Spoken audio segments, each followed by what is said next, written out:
Macro, tu banco cerca, siempre.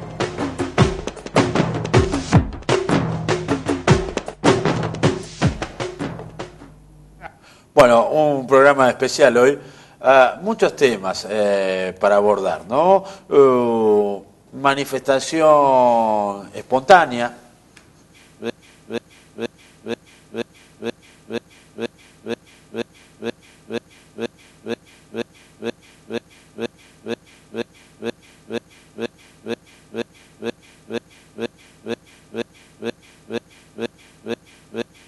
Por clase media alta. Yo lo vi, más allá de lo que usted pueda leer, yo le estoy contando lo que vi. Estuve en la ciudad de Buenos Aires en el momento en el cual se producían las movilizaciones, la clase media alta, ¿no?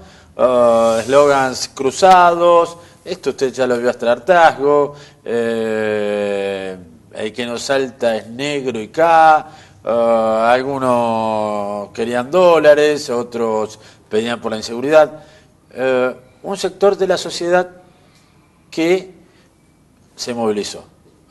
Más allá de que uno pueda estar de acuerdo o en desacuerdo, esa es una plataforma importante. Es una plataforma importante de nuestra sociedad que dominan pautas culturales y otros elementos.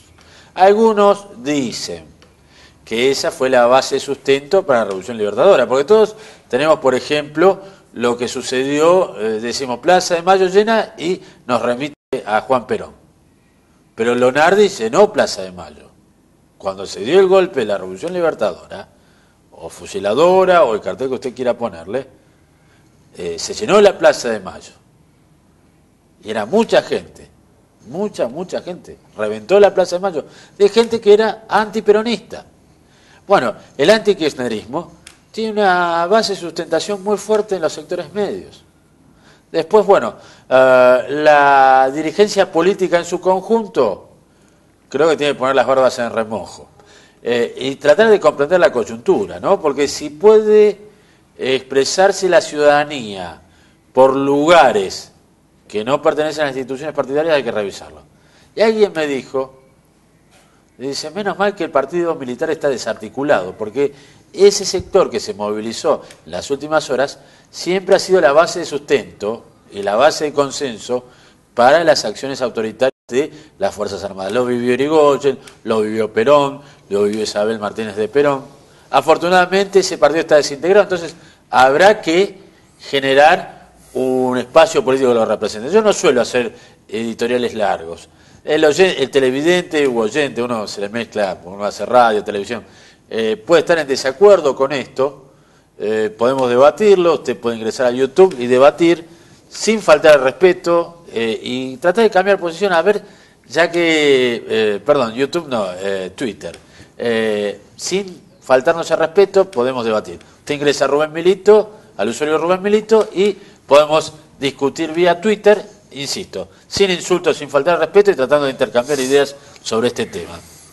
El primer invitado de hoy es un amigo al cual yo aprecio. Yo tengo un profundo aprecio por la dirigencia política de todos los partidos, digo, por todos los tipos que han laburado y militado políticamente. Entonces, me asusta la destrucción del sistema político y los cuestionamientos. Yo no te quiero abrazar en este tema, pero como referente y como cuadro que has visto durante muchos años el accionar político, digo, ¿qué viste vos? Yo estaba en Buenos Aires, ¿qué viste vos en Rosario? Miguel Zamarini, el presidente del Consejo, pero ¿qué viste, Miguel?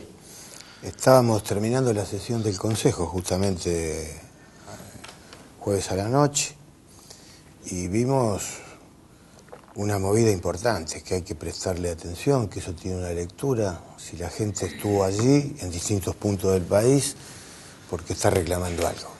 Ajá.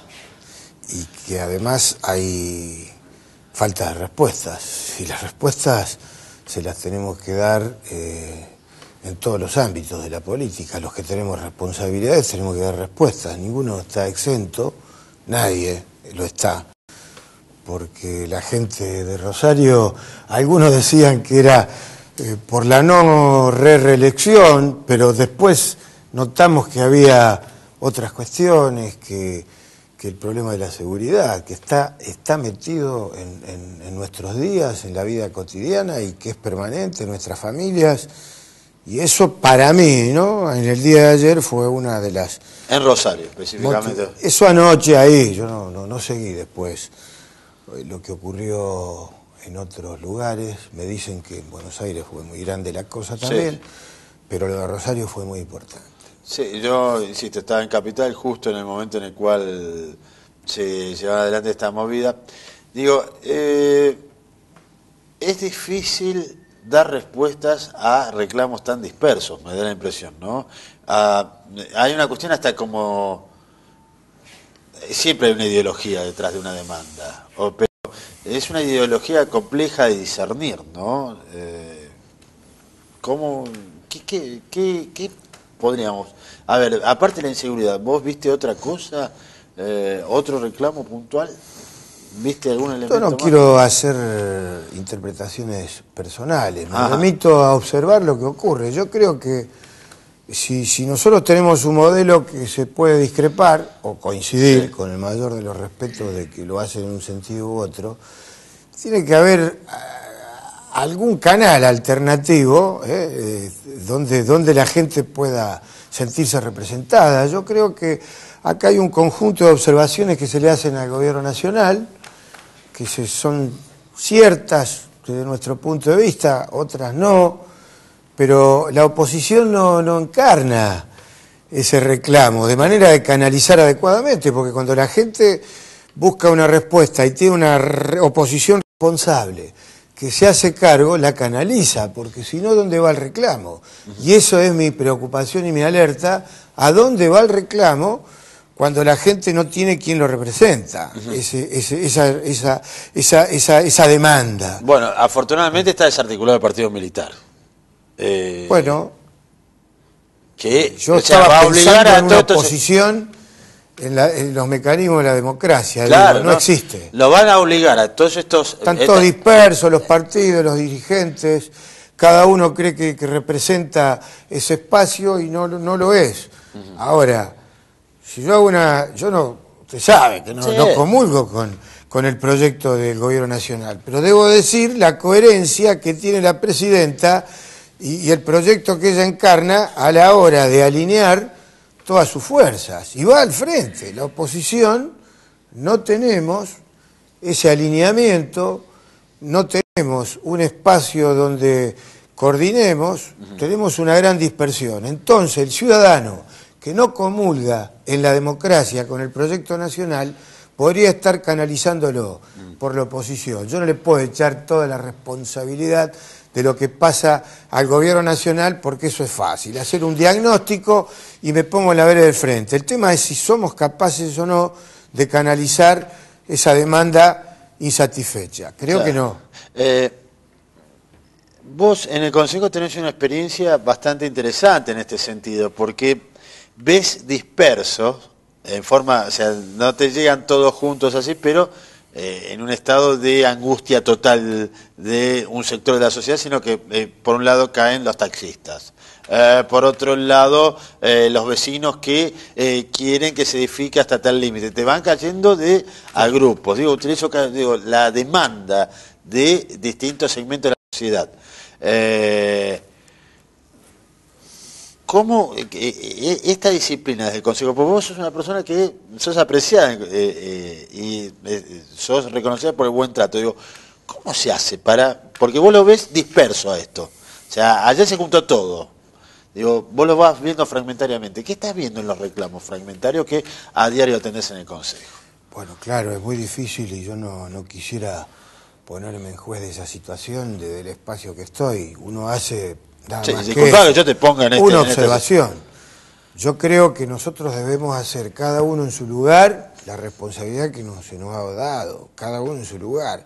Yo no puedo ponerme en juez de los legisladores nacionales desde este lugar. No, pero vos haces una experiencia, por ejemplo, atender a la todos gente. Los días te viene de un barrio, el barrio X, el barrio tal, el problema, o sea, muchos fragmentos de problemas. Sí. ¿Cómo haces para mantener una visión integral para dar respuesta a demandas fragmentarias? Y hay que atenderlo, hay que ponerse en ese lugar, no hay que distraerse. Si vienen los comerciantes que no comparten la implementación de los carriles exclusivos porque los perjudica, y nosotros entendemos que dentro del plan de movilidad urbana es crucial el carril exclusivo. Tengo que estar ahí, explicarlo, defenderlo, pero tengo que escuchar a esa persona. El que viene de un barrio determinado con un problema, ya sea por que se ha usurpado los terrenos y corre en riesgo de que por orden judicial se lo va a sacar de allí, todas esas cosas hay que atenderlas puntualmente, o el tema de lo que bien decías,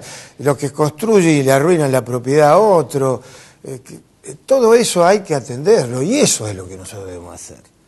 Ahora, cuando empezamos a hacer lectura, diagnóstico de la política, estamos perdidos, pero está bien que opinemos, pero en los lugares que nos corresponden. Nosotros nos tenemos que ocupar, los concejales, de los problemas del Consejo y articular todo el tiempo con la Intendencia. Lo que está bien y mejor, y lo que no lo compartimos lo tenemos que discutir, pero esa es nuestra tarea. Creo que los legisladores de la oposición, estoy diciendo, tienen que canalizar esta demanda, y si no comparte lo que el Gobierno Nacional hace, o le van a pasar toda la factura y responsabilidad al Gobierno Nacional, pero siempre lo mismo,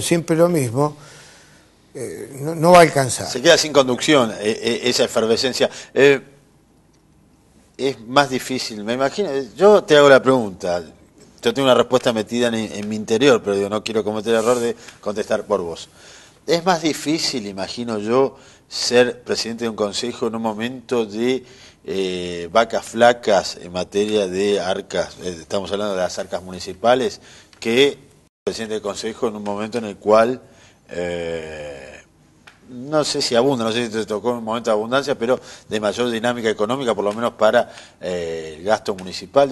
¿Te está costando, es más complicado ahora?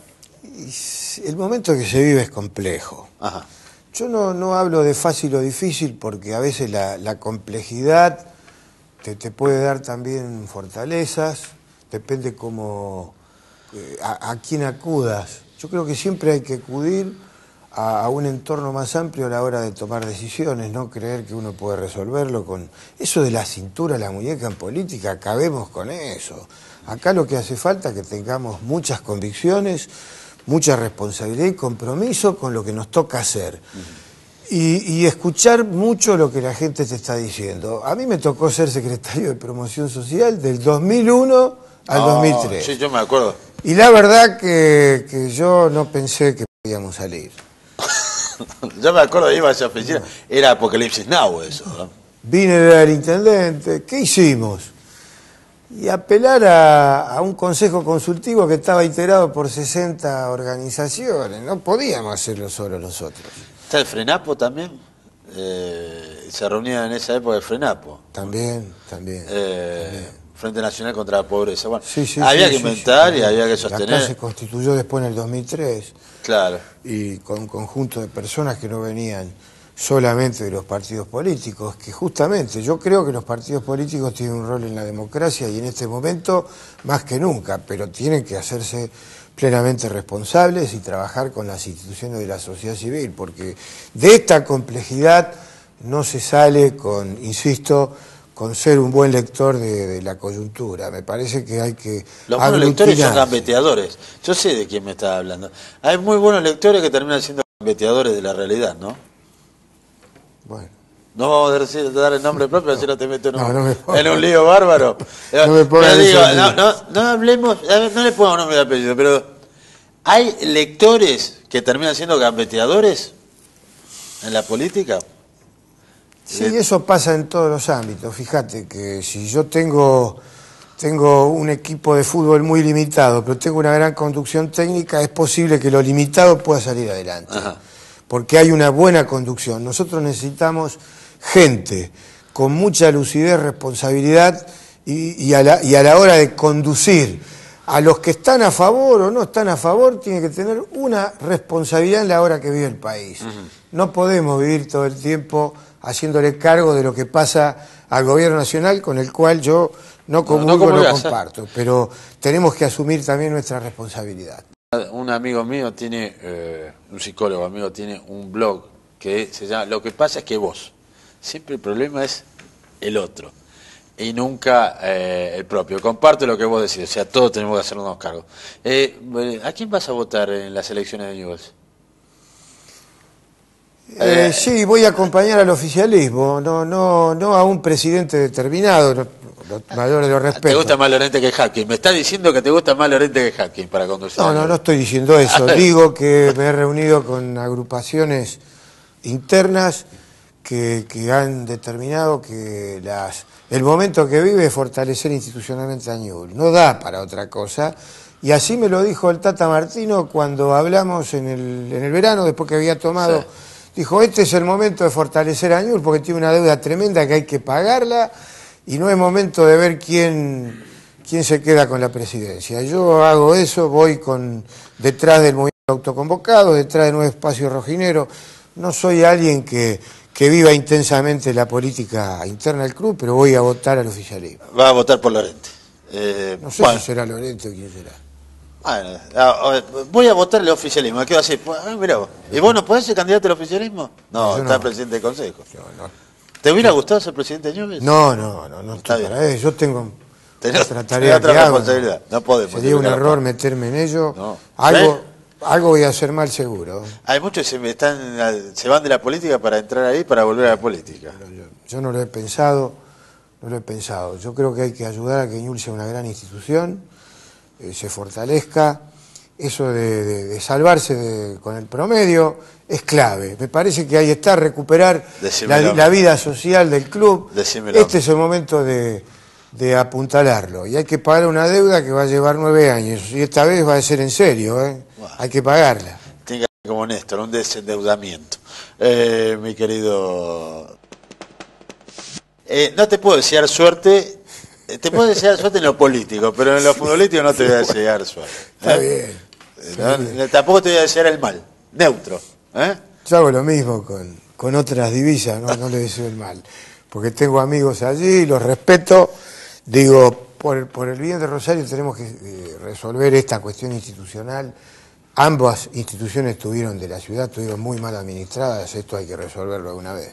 Bueno, muchísimas gracias por venir. Gracias a vos. Seguimos en esta edición de la Divina Comedia. Va a estar el licenciado Coco López, un amigo, colega, periodista aparte, y le voy a cambiar el tema por lo cual lo convoqué. Se lo voy avisando ya en el corte, antes del corte comercial. Digo, ¿qué paralelos hay en la clase media latinoamericana? Vamos a incorporarlo al análisis que vamos a hacer en el programa. La noticia primero es noticia en inforosario.com. Sumamente confiable. Coco López, ¿qué tal? Un gusto tenerte en el programa. Gracias. Aprovecho tu conocimiento, sí. Mi admirado. Yo te había convocado por el tema de la sucesión de asaltos a embajadas que hubo en Medio Oriente en los últimos días, ¿no? A embajadas norteamericanas. Pero antes de abordar este tema, me tomo el atrevimiento sin haberlo preparado contigo. Digo, ¿qué hay de común en las clases medias? Argentina, por ejemplo, y la clase media de Caracas, que tiene ese odio visceral hacia lo que es Chávez, y yo vi ayer un odio visceral hacia la presidenta de la Nación. Lo vi en Buenos Aires. ¿Hay algo en común o estoy arriesgando mucho? Tienen miedo que los pobres se vuelvan clase media. Eso es clásico, el miedo, el temor, la desesperación. Yo lo digo con ensorna, pero es uno de los temores. Le molesta mucho la asignación familiar por hijo, le molesta sentirse en algún momento codiados por una... Yo lo viví eso en la primera etapa del peronismo. Yo soy nacido en el 42, o sea que viví dentro de una familia antiperonista, viví el peronismo y vivía ese aluvión que no era el zoológico de San Martino, sino el aluvión de gente que se hacía la casa propia.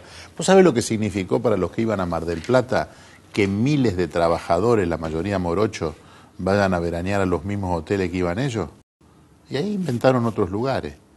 Yo lo viví eso en el año 71, viajé a Chile,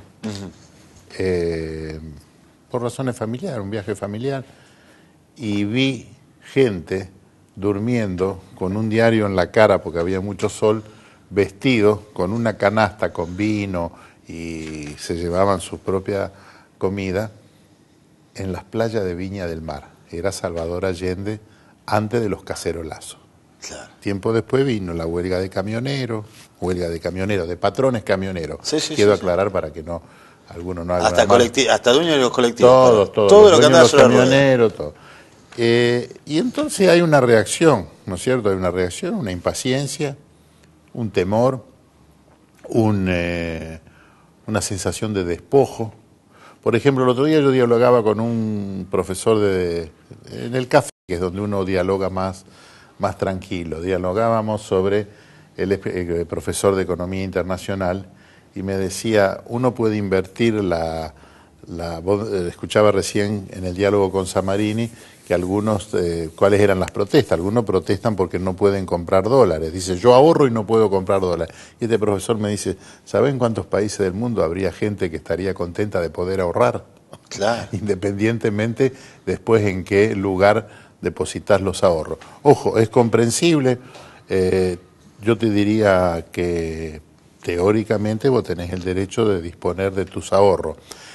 Pero lo que pasa que fundamentalmente en la clase media, yo no conozco bastante América Latina, es que el interés de la clase media no puede estar por encima del interés nacional. Claro. Vos habrás escuchado que en los momentos de crisis como el 2001, hay mucha gente que dice, está desesperado, tuvo que vender la casa que tenía en un lugar de veraneo porque se le amontonaron las deudas.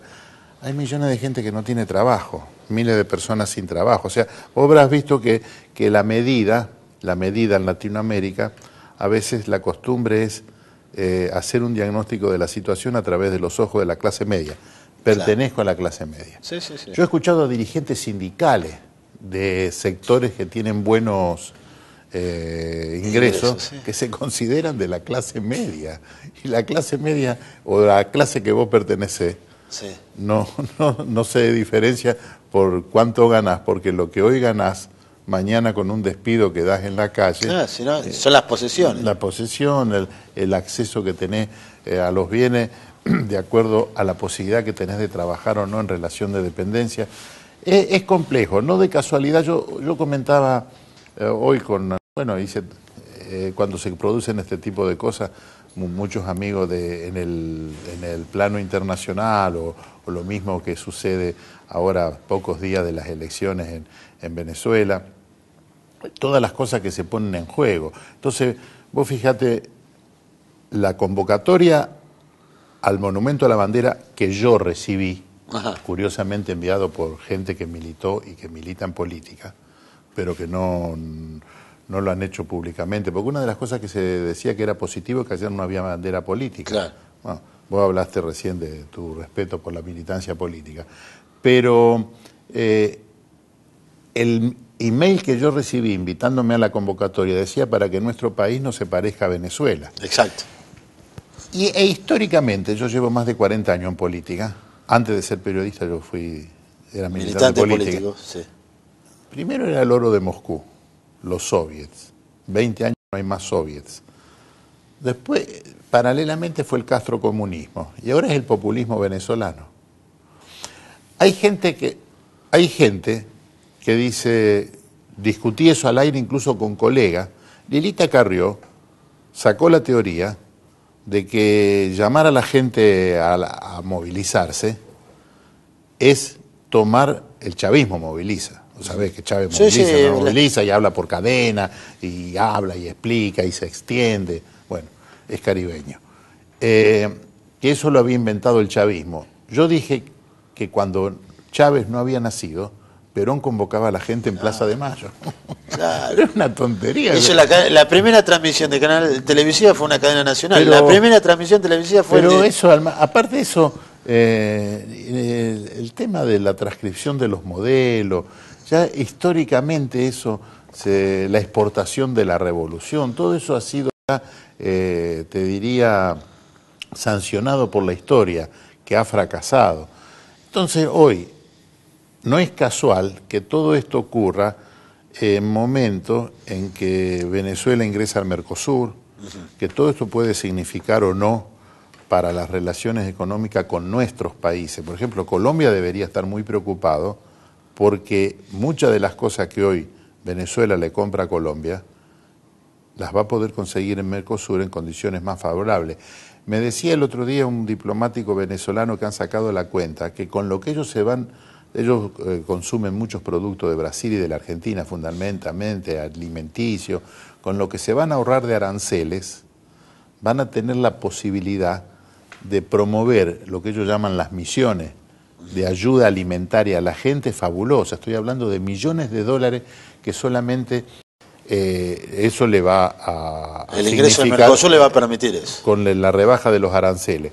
Y no está mal, que Miguel del Cel se defina por Capriles. O sea, que quede claro que quienes se oponen a Chávez hoy son Macri en la Argentina. Lo que me llama la atención, que muchos políticos argentinos no tienen la espalda y otras cosas que tiene Lula, que hace 15 o 20 días en una reunión internacional que se llama el Foro de San Pablo, le mandó un video a Chávez y le dijo: únicamente con tu triunfo Venezuela puede avanzar, bla, bla, bla. Y sobre el pucho, en esos días, Dilma Rousseff apretó, empujó y políticamente consiguió que en Brasil Venezuela ingrese al Mercosur. Entonces estaba trabado en el Senado ese paraguayo.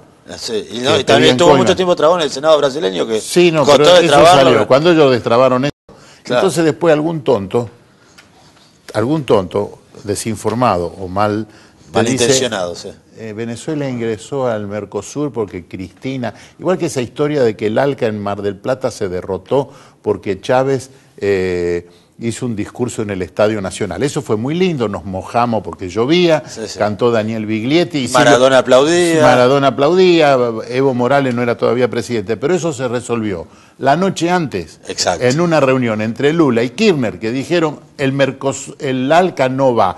Le pedí especialmente, porque ahora terminé un libro que lo están editando en México, le pedí a Rafael Bielsa que me escribiera, porque él fue testigo, que si él podía que me contara qué pasó esa noche, porque nadie puede pensar que lo vas a echar a George Bush de Mar del Plata, va a echar en el sentido que se fue. Un discurso. Y aparte eso con toda la tropa amiga, porque él hizo un discurso para nosotros, los periodistas, y para la gente amiga que llegó al estadio. Entonces, yo creo que hay que pensar las cosas. Latinoamérica está en un momento, porque lo de ayer, que era una convocatoria mayoritariamente de casa, estoy hablando ayer de lo que pasó en Argentina, que era una convocatoria de clase media. No queremos ser como Venezuela. Yo te doblo la apuesta. ¿Y como quién querés ser? Como España quiero ser, digo. Quiero ser español. Hoy la deuda española llegó, yo leo El País de Madrid a la mañana, después de La Capital en papel leo El País de Madrid, llegó al 75% del Producto Bruto Interno, la deuda más alta del siglo. ¿Qué querés ser? ¿Como Italia? ¿Querés ser como Grecia? ¿Querés ser como México? Porque también hay algunos que dicen, esto es México. No sabés lo que es México. En México, las Fuerzas Armadas, que es una tentación que hay en la Argentina, combaten el narcotráfico, y en el último periodo de Felipe Calderón tienen 50.000 muertos. Ajá. Ni Vicente Fox, ni Carlos Fuentes, que falleció, digamos, para tomar así dos figuras, están de acuerdo con eso. Entonces decir que hoy vivimos como México o que tenemos el mismo nivel es una tontería. Eso lo puede decir alguien que yo respeto mucho en el momento de un ser víctima de un acto de inseguridad, de perder un hijo. A esa persona yo le respeto todo. Sí. Esa persona es... con sus vísceras... Vos no le podés pedir... Racionalidad a la persona que perdió un hijo. Es lo mismo que lo han hecho una vez, creo que lo hizo el propio Menem, que le habían matado a un amigo, no me acuerdo quién era, y que dijo hay que poner la pena de muerte. Es una barbaridad. Pero entonces, todos estos tics de la clase media, que se desespera porque no puede a lo mejor obtener al precio oficial todos los dólares que necesita para ir a Cancún o para ir a Europa, y te lo dice alguien que viaja bastante, yo lo disfrazo como viajes de trabajo, Claro. pero esos son TIC y vos no podés ver con un solo ojo, porque paralelamente a esta manifestación, que hay que tenerla en cuenta, no hay que subestimarla, dice, es la imagen de un país dividido, y el país está dividido. Sí. Si hay gente que, por ejemplo, a estas manifestaciones no va la gente que recibe la asignación universal por hijo, que los propios analistas de la política económica de Santa Fe reconocen que a pesar de que la cifra no, para algunos puede no ser de gran volumen, para otros que estamos en otra situación económica, significa un empuje a la economía provincial realmente interesante. Coco, yo no sé si esto responde a lo que vos me habías pero preguntado. está interesante. Digo, para cerrar, tenemos 3 minutos y yo, el tema originario por el cual te convoqué por teléfono, lo tenemos que resolver en 3 minutos. ¿Es lo mismo? Son varias preguntas, pero digo, ¿es lo mismo Obama que los republicanos para este contexto latinoamericano con esta muerte? Y te meto la muerte de este embajador de apellido Stevens, que fue el nexo en Libia. Vamos primero a decir quién fue Steven, porque si no podría ser... El televidente está desprovisto de atuendos. Este embajador era un hombre de mucho valor del Departamento de Estado, habla perfectamente el árabe, fue el nexo de el gobierno transitorio libio que se estableció en Benghazi para derrocar y el nexo con los Estados Unidos para autorizar los bombardeos. La imagen de ese... tenemos imagen de lo que sucedió allí que van a en el consulado de Benghazi. De cualquier manera, al parecer, ahora que se está estudiando la situación, parece que fue una falla muy seria de seguridad, porque en un 11 de septiembre todas las embajadas norteamericanas tienen una alerta máxima. Este hombre fue con un oficial de seguridad o de inteligencia al primer disparo, porque lo atacaron, parece, un grupo organizado y armado. Los funcionarios libios que cuidaban la embajada huyeron y lo dejaron, vimos ahí la imagen esta. Entonces, Hillary Clinton dice, no entiendo, nosotros liberamos Benghazi, les costó 30.000 muertos a Libia la liberación después de los bombardeos, pero hoy leía en la prensa rusa una cosa muy interesante, le dice, los mismos, ese es el video ofensivo contra Mahoma, los mismos que ellos contactaron para derrocar a Gaddafi, son los que aparentemente le mataron ahora al diplomático. Dice, no aprendieron la lección que cuando los soviéticos estaban en Afganistán ayudaron a Bin Laden y terminaron creando Al Qaeda. O sea que se puede repetir la historia, porque lo que ocurrió con este embajador, que es tremendo y las imágenes son desgarradoras, de haber ocurrido con Gaddafi en el poder, hoy estamos hablando de otra cosa, estamos hablando de Trípoli bombardeada, ¿o no? Sin duda alguna. Sin duda alguna. Coco, te agradezco el tiempo. No es lo mismo Mitt Romney que Obama, si querés, cuando nos acerquemos al 6 de noviembre. Para Latinoamérica no para nada. Por ejemplo, Obama dice, Chávez no es una amenaza para la seguridad norteamericana. Lo ha dicho miles de veces porque lo presionan con eso, especialmente en el estado de la Florida. Y Mitt Romney dice, Venezuela es un estado narco-terrorista. Son dos escalas diferentes. Coco, gracias por el tiempo. Perdoná que te haya cambiado el tema, pero la coyuntura lo amerita. La coyuntura lo ameritaba. Vamos a un corte comercial y ya volvemos. La noticia primero es noticia en inforosario.com. Sumamente confiable. Julián Galdeano, diputado provincial. Bueno, los radicales han garantizado este compromiso que han asumido dentro del Frente Progresista de que finalmente el oficialismo obtenga la reforma tributaria para que el Estado pueda funcionar. Ha sido una gestión compleja, ¿no? O sea, como aliados estratégicos dentro de este escenario partidario y esta composición en ambas cámaras. Me imagino que en algún momento vos ayer cruzaste y esto se caía. ¿Se te cruzó por la cabeza?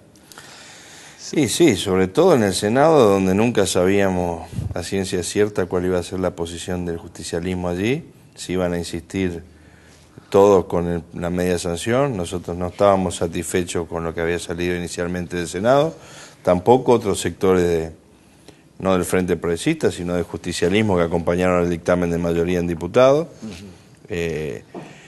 Y bueno, hay algunas perlitas que llamaron la atención. Ejemplo, los sectores del peronismo que no acompañaron la reforma, pero que presentaron un dictamen casi idéntico a la media sanción de senadores, la incongruencia de que había artículos que eran exactamente iguales a los de su propio dictamen y no los votaron por oponerse. Y sí, la verdad que nosotros destacamos el consenso que se logró, por lo menos para obtener una mayoría que entendemos modifica o comienza a modificar la matriz tributaria en Santa Fe. No es un avance revolucionario, pero sí se comienzan a plantear cuestiones que hasta ahora parecían tabú, entre ellas el avalúo rural, ingresos brutos a la industria, sectores que tenían exenciones históricamente en la provincia, sectores a los cuales hay que apostar y hay que bajarle las alícuotas. Bueno, toda una serie de cuestiones que tienen que ver con la recaudación, pero también tienen que ver con el sistema tributario desde el punto de vista cualitativo.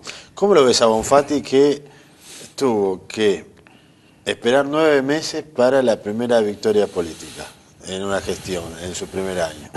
Bueno, por lo pronto considero, no sé si una victoria, sí un logro importante para el gobierno, en el sentido de que esto se había intentado durante la gestión de Vino y no se había conseguido. Con mayoría en la Cámara de Diputados. Con mayoría en diputados. Evidentemente la propia impronta de este gobierno o de sus actores principales, y también sumado a la debilidad de no tener mayoría en ninguna de las cámaras legislativas, obliga al diálogo en otras condiciones, y esa necesidad de dialogar hay que tomar el lado positivo, ha sido interesante desde el punto de vista que nos permitió un avance, que en otros momentos no se logró. ¿Hubiera sido más interesante que esto sucediera a mediados de año o no con tanto tiempo de dilación? No nos permite una recomposición tributaria importante en el 2012 en términos de recursos, sí deja planteadas algunas cuestiones hacia futuro que pueden ser interesantes desde el punto de vista de los recursos del Estado provincial. Se da un proceso de consenso entre fuerzas que tienen responsabilidad de poder, la responsabilidad de gobernar, ¿no? Estamos hablando del kirchnerismo y del Frente Progresista en la provincia de Santa Fe. La pregunta es, ¿cómo vivían ustedes un escenario de brindarle recursos al funcionamiento del Estado desde el marco del acuerdo político con un escenario antipolítica, más allá del reclamo puntual que entornaba a las principales capitales del país, por parte de un sector de la sociedad? Bueno, nosotros veníamos, en el caso particular, uno venía recibiendo muchas señales de sectores de la sociedad que ayer se manifestaron en distintos lugares del país, como vos decías. No es un tema que surgió ahí, todos lo veníamos monitoreando y veníamos viendo que hay algún grado de cansancio de algunos gestos del gobierno o actitudes en sectores de la sociedad.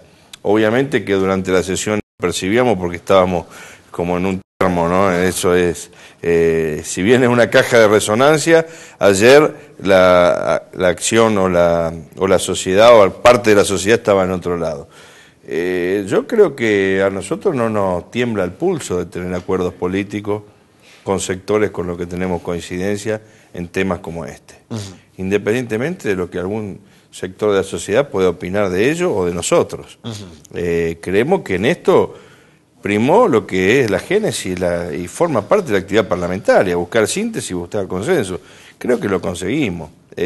No fue fácil abordar un dictamen donde todos teníamos posiciones distintas y era necesario, en pos de mejorar el sistema en la provincia, acomodar una realidad financiera y presupuestaria de Santa Fe y del conjunto de la provincia también, que no es saludable y que nos permita dar un paso adelante. ¿Vos creés que va a haber un vehículo político que pueda conducir? Le hablo al militante radical, le digo, ¿puede aparecer una herramienta política que puede conducir estos escenarios de manifestación masivos de sectores medios? Sería importantísimo que eso ocurra. Lo que pasa es que objetivamente hoy no está la oposición en condiciones de conducir eso porque no hay una alternativa política viable y confiable para la sociedad.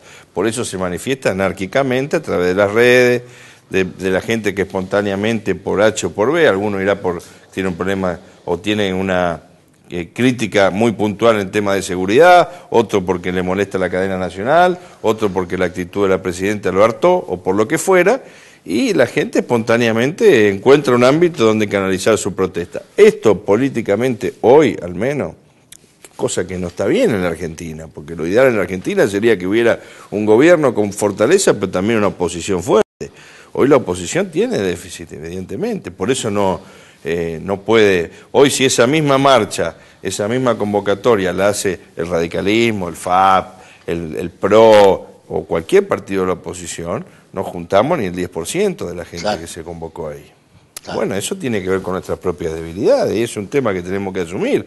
No podemos nosotros, pero bueno, creo que por lo pronto y desde el punto de vista de una fuerza opositora como uno participa, es importante por lo menos instalar y sacar como conclusión o por lo menos como mensaje de la sociedad la necesidad de instalar un clima diferente en la Argentina. Mayor tolerancia, mayor diálogo, mejores relaciones entre oficialismo y oposición. A veces eso no depende de uno, pero es importante empezar a instalarlo y la señal de Santa Fe en eso puede haber sido un dato interesante. Julián, gracias por el tiempo, el poco tiempo. Me ha costado manejar el programa de hoy. Viste que a veces Cronos te empuja. Es el primero. Gracias por venir. Y bueno, Julián, vos sos hincha independiente, ¿no? Sí. Y acá sos medio leproso, ¿no? Bastante. Bueno, uno más. Termina este bloque con la noticia de acá del amigo Julián Caldiano y seguimos en la Divina Comedia. La noticia primero es noticia en inforosario.com. Sumamente confiable. Apretaditos, como la canción, con mi amigo José Maggi. Bueno, 10 segundos respecto a esta movilización en Rosario, que quizás el tema que vamos a abordar, vamos a hacer todo esto en 6 minutos, uno de los puntos era la inseguridad, ¿no? José Maggi es periodista, amigo, LT8, Página 12. Bueno, José, el tema de inseguridad tuvo un condimento importante en la movilización que se dio en el Monumento de la Bandera. Yo creo que sí, Rubén, porque realmente los últimos episodios, la tapa de los diarios, vos venís desde el último sábado con un asesinato en 27 de Entre Ríos, un muchacho Paz, que con su apodo mismo vos empezás a pensar por qué no se hizo visible antes, ¿no? Le decían el fantasma. Las teorías son dos, o que se quedó con mercadería que trajo de un país vecino para vender y que no devolvió, y que convirtió eso en un auto 0 kilómetros muy costoso, y que por eso lo liquidaron, o bien que era la pata blanqueadora de una familia muy ligada con el narcotráfico en el sur de Rosario. Estamos hablando del BMW blanco. Exactamente, ¿no? Qué curioso. La actividad es curiosa, cuando vos hablas con los policías te dicen que la actividad de la familia Paz fue el transporte y son prestamistas, entre otras cuestiones.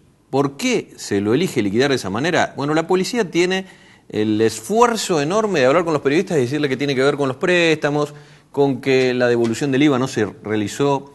Sin embargo, cuando vos ves a un hombre bajarse de una moto, empuñando un arma corta y disparando incluso a 50 metros al vehículo, pensás que esa no es una forma de zanjar una diferencia de dinero cuando hay una devolución de IVA por medio. No, porque vamos a arrancar que no la cobras más. Entre otras cuestiones. Claro, con lo cual yo raro.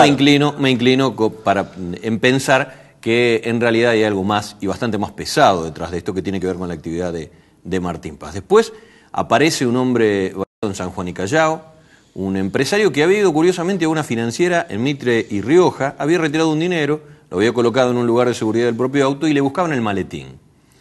Pero en medio se cruza una concesionaria Porsche y vos decís, ¿qué tiene que ver los autos de alta gama con todo este tema? Que se compran, que se venden, ¿con qué dinero se compran? Allí los investigadores te dicen que hay una separación real, hay que decir quiénes son los dueños de Porsche. En este caso es la familia Rossetti, los mayores urbanizadores de Funes, casi por decirlo, los dueños de los countries, de la mayoría de los countries, y la familia Espoto, cuyos hijos se han casado y se han unido justamente allí un imperio, ¿no? Hay una separación por medio, están separándose. Y algunos dicen que en realidad la balacera con Porsche tiene que ver con la segunda actividad de los Espoto, que han prestado dinero, han auspiciado al club de sus amores, que es Rosario Central, en los pases de jugadores. Y eso te lo dice la justicia. ¿Por qué no se fijan por ese lado? Ahora, es delicado a esta altura, porque hay un tercer episodio que tiene que ver con una concesionaria de autos emblemática en la ciudad, porque el apellido está ligado con un accidente muy grave, los de los Capozuca, Corrientes al 100. ¿Cómo entran los Capozuca en esto? Más allá de que alguna vez seguramente han tenido una causa judicial por no entregar algún bien que vendieron. Porque dicen algunos que también tienen una ligación con la compra y venta de autos caros. Ahora, ¿sabes lo que es delicado, Rubén? El viernes por la mañana de esta semana que termina, todavía la justicia no tenía certeza de dónde llegaban los balazos. Y esto es lo verdaderamente delicado. Porque también el poder político trata de esconderse, y no lo viste a Raúl Lamberto haciendo declaraciones esta semana. Los funcionarios políticos prefieren no hablar. La policía te trata de hacer creer que todo esto tiene que ver con la devolución del IVA y una separación, y la justicia no tiene datos. Y si vos me preguntás a esta hora, lo verdaderamente delicado es esto. Si lo concatenás con las últimas declaraciones políticas del gobernador y la intendenta, que parece preocupada por la inseguridad, bueno, pero Mónica Fein también ha aceptado un modelo de ciudad que crece junto al río, que levanta torres de edificios que valen $500,000 cada departamento y donde no vive nadie, Rubén. ¿Por qué no salen a reconocer públicamente que más de uno de esos edificios está hecho con dinero de la soja que se evade y con dinero que no se puede explicar del narcotráfico? ¿O aceptamos ese modelo de ciudad porque nos conviene y no aceptamos las consecuencias? Bueno, es un bombazo que está tirando, porque yo te sigo con atención, José. Digo, hemos retrocedido como sociedad, es muy obvio lo que voy a decir. Pero estamos hablando, acá sí cabe, a diferencia de lo que sucedió el 1 de enero en Barrio Moreno, donde se sacrificaron a 3 pibes, como animales se los sacrificaron, pobrecitos. Acá estamos viviendo un escenario, esto que vos describiste, esta cronología que hiciste, estamos viviendo ajustes de cuentas próximos al estilo Medellín de otras épocas o el límite norte de México, ¿no? Estamos viviendo un escenario de esas características. La diferencia es que hay un ministro de Seguridad, en realidad un secretario de Seguridad, el segundo de Daniel Lagarre, Sergio Berni, que algunos tratan de mirar con cuidado, que tiene algunas cuestiones y me parece que hay que prestar atención, pero que ha establecido en la agenda periodística de la última semana que los últimos grandes 15 asesinatos, los más conmovedores, los que más conmoción han generado en Buenos Aires, fueron hechos por sicarios colombianos. Si vos hablas de Colombia, hablas de narcotráfico. Si están llegando los sicarios colombianos, quiere decir que este país se ha convertido en otra cosa. No creo que seamos México, creo que es un momento de que el poder político controle a su policía, porque también es muy curioso que en la misma semana en que hay una movilización al monumento por seguridad, tengas 5 hechos policiales muy delicados y conmovedores. Esta inseguridad, entre comillas, de la que no me gusta hablar, porque realmente inseguridad es la que vimos estos días, cuando esos mismos edificios hechos con impuestos que no se pagan de la soja y dinero no declarado de actividades ilícitas, lo sufren los propios albañiles de la construcción. ¿Quién te crees que está construyendo? El cordón ribereño. Lo construyen con evasión, lo construyen con violando. Precariedad laboral. Exactamente. Digo, esta ciudad la compramos por sus beneficios y no nos gustan las consecuencias. Digo, me parece que hay que asumir. Es un buen enfoque que yo no me había planteado. Es sorprendente en este sentido, ¿no? Tener una visión integral, ¿no? Tenemos un diseño de ciudad, bancate ese defecto, diría Charly García, ¿no? Bancate ese defecto. Y muchos de esos vehículos circulaban allá en el monumento tocando bocina. Sumándose desde un lugar más tranquilo, ¿no? Auto de alta gama. Auto de alta gama, 4x4. O los lugares en los que justamente... Yo caminé por la marcha, por la protesta. Ojo, yo caminé en Buenos Aires, que digo, me reconoce a alguien, no, pero vos reconoces, acá fue más valiente lo tuyo. Mucho bronceado y mucha ropa de un costo importante. Me parece que la gente anoche estaba un poco más preocupada porque le suban el piso de ganancias y no por la asignación universal por hijo que había sido aumentada en esa misma jornada, ¿no? Me fui con esa sensación. Sí, bueno, yo vi lo mismo en Buenos Aires. Es un escenario complejo de explicar. No sé cuántos minutos nos quedan, se nos terminó el programa, viene la gente de la producción, pero en algún otro momento me gustaría que trabajáramos si esta fue la base de consenso que tuvo el golpe del 76, estos protagonistas sociales. si fueron. Pero lo dejamos así con punto suspensivo porque se terminó el programa, José. Gracias por venir. Espero que el programa haya sido de vuestro grado y si están en desacuerdo, insistimos. En Twitter, Rubén Milito, debatimos con respeto, sin insultarnos y a ver, intercambiar posiciones porque hay que debatir. Chao. There's always been Ethel. Jacob, we got a tiny room now. And then Mr. Lewis, isn't it time that he